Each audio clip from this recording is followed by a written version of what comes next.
there, Jeremy. You do a brilliant job. You make pizza ovens from recycled pottery, perfect for Stoke. Yes, well, it's not the pottery itself, it's what they fire the pottery on, the kiln furniture. Oh, okay. So that's discarded after a couple of uses.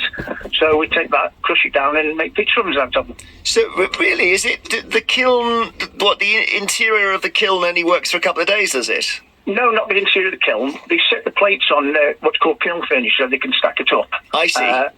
And then just in case it breaks, they have to discard it because it destroys thousands of pounds worth of wear. I see. So that's right on our doorstep. And 10 years ago, I had a mad idea that we could turn it into pizza ovens, and we've sold about 4,000 now.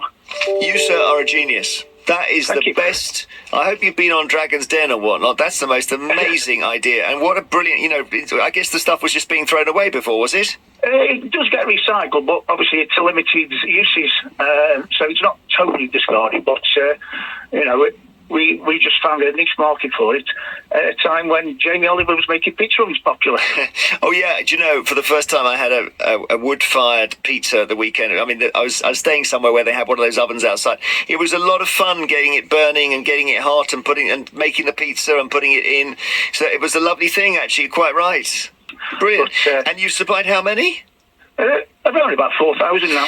So I think you leave aside what the work you're doing, the actual idea you had, I think only a human being can have. Because I think it could be a chat GPT or computer or bot or bard or whatever.